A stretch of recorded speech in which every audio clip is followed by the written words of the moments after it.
Hello, welcome back to Tone Deaf Monk. Keeping it fun, keeping it real, and today I'm bringing you another dongle. This one is for DDHiFi's latest, called the TC44PROE3 or Eye3. This little guy is ridiculously teeny. So my only complaint is that on this dongle, it is so small, they made the buttons small, but my big fat sausage fingers actually have a hard time pressing the buttons. So my only feedback to DDHiFi would be two things. Put the PCM DSD light and the gain LED, if possible, on the same side as the controls, and make the controls a little bit bigger and a little bit more raised. That's it. In this review, kind of highlight, it's $106, and I'll tell you straight up, I'm going to showcase 3 dongles in this kind of review comparison. The DDHiFi E3, and I'm going to compare it and shoot it up against the EPZ TP35 Pro, which is my under $100 pick. And then another, these are all Cirrus Logic dongle DACs, and this one is the SHANLING UA6. And I wanted to compare the 3 because 2 sound similar, 1 does not, and they're all using the same DAC chip. So that kind of goes along to the thought process that a lot of people have, that all DAC chips do sound the same. That's not true. And in fact, it's the sum of the whole. The rest of the parts, the logic, the controller chip, the amplifier section, all of it plays a part in its tuning and its sound. So as we jump deeper into this little dongle, I will say that it comes with these little OTG cables. This one's called the TC43SS, and it comes in 3 different versions. This one comes with it, the straight to straight, and then you can get one with straight to L, and then one to L to L. Now, in my initial postings of this one, somebody was saying, hey, just so you know, if you upgrade the OTG cable, that dongle sounds a lot better. I'm going to say to that, I thought I could hear a difference, but honestly, from AB, or maybe my brain got fatigued, I honestly can't. I would jump up into a nicer cable, and this is the new DDHiFi OTG cables that are simply the most outstanding ones. Actually, I just noticed something, that they have different color ends. I was thinking to myself earlier, you know, because they do say USB DAC and an arrow, and then the arrow on the other end. But that's actually a really cool feature to help distinguish which way they go, if you can honestly remember which is the silver and which is the gold end. But there you go. So I really couldn't hear a difference between these OTG cables. What I really do like about these OTG cable that comes with it is how incredibly flexible and soft it is. I think it's perfect. I think they did a great job. And considering how ridiculously small this thing's going to dangle off your phone or your other device. So Inside of this is, again, the Cirrus Logic 43198 DAC chips. You do get a 4.4 and 3.5, of course, barely in the end. And like I was mentioning earlier, you get your volume up, down, and your gain switch on the one side, and on the other side you have your PCM DSD light and your gains light. When you switch it to high gain, it'll turn on.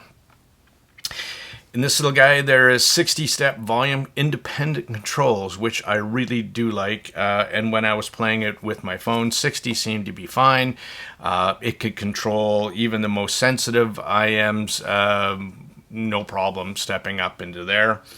I also did a kind of a torture test with this one as well. So I actually threw it because this is my BGVP Phantom Special Edition Year of the Snake. I am. And this one sounds absolutely phenomenal, but even better when you throw in a 40 ohm, and this one's a variable one, impedance adapter. Pretty cool. It's a bit of a torture test, some devices. So how did they do? We'll get into that in sound in a bit. When I say this is ridiculously tiny, I mean DDHiFi, I do love their products. This was one of their originals, and they make a variety of different dongles for different usage, right? So you can either have one that plugs in directly to the bottom of your device. You can have ones on tails. This is the E3 the E2 4.4. And now with the E3, you get a detachable one and 3.5 and 4.4. So the evolution is kind of neat. And again, just stepping up only into like $6 more. This was $100. This is $106. So not a lot of jump versus the E2. So I was doing a comparison to the E2. This uses literally the same DAC chip, the 43131s, but with separate dual op amps, the ES9603Qs. Cables hardwired, 250 milliwatts, 510 milliwatts. So there is where, with the torture test, would really come out and see how hard or how much power these things had to drive harder to ohm loads, right? So the difference in the sound, though, from my listening test, this one, the new one, the E3, came out cleaner. And again, it was easier to tell that it had more dynamics because of that driving power as well. Overall, before I get into comparisons, how does the E3 sound? And that's how you determine, by throwing it up against different gear, different IMs. I used the Phantom, I used the Unique Melody Stardust, I used my Alpha Omega Omegas, the Pula Unicron. I all threw up there, cheap and expensive ones, regardless, to get a good sense of how this thing sounds. So clean, uncolored, smooth, musical, and very powerful. That's how the E3 comes across. And that's why it's at the $100 price point, my top pick now. The gear, so I went over to the gear I tested it with.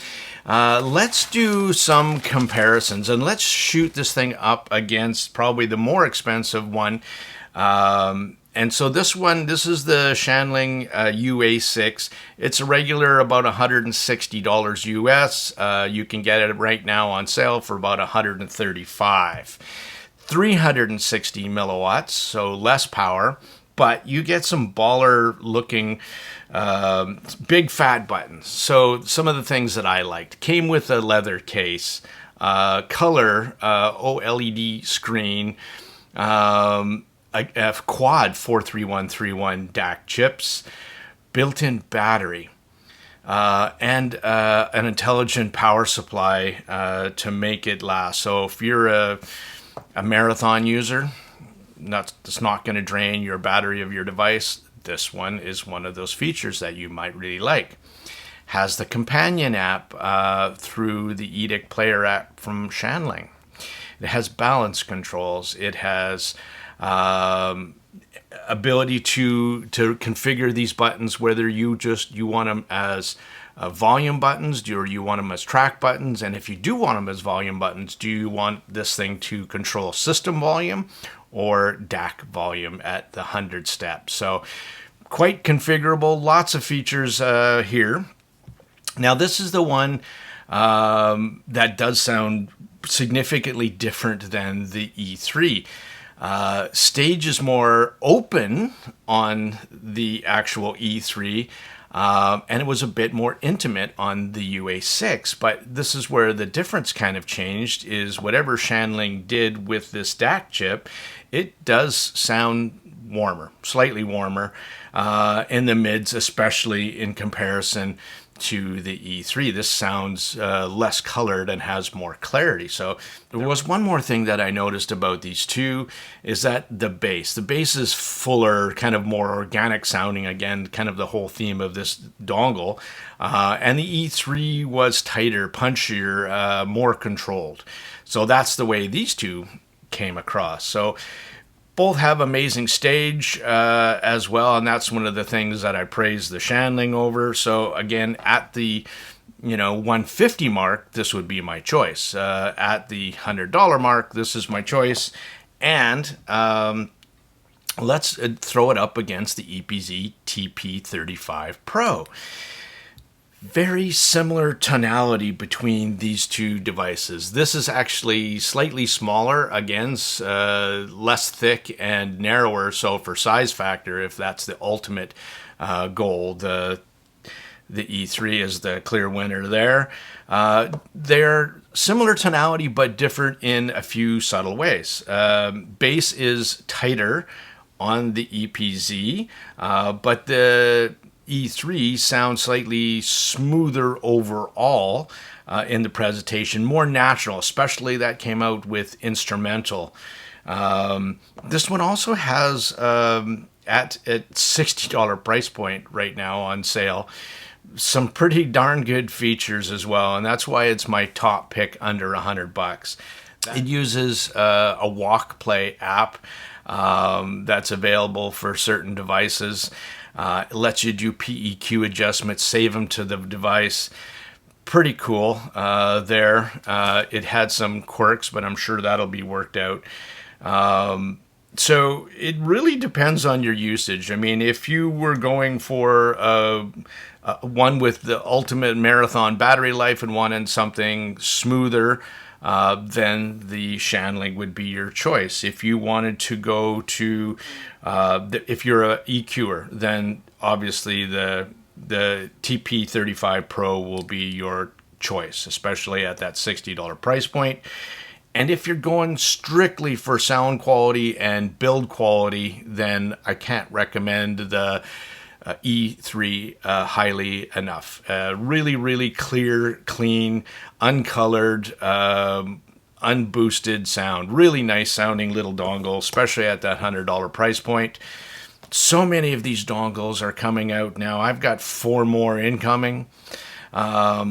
And those are going to be some different ones with ES DAC chips in it. It's going to be an interesting shootout, and I'll try to do a deeper one on that one. So, but in these 3 in Cirrus Logic, my top choices right now out on the market. So thanks very much for watching, and stay tuned for more good shootouts in the future.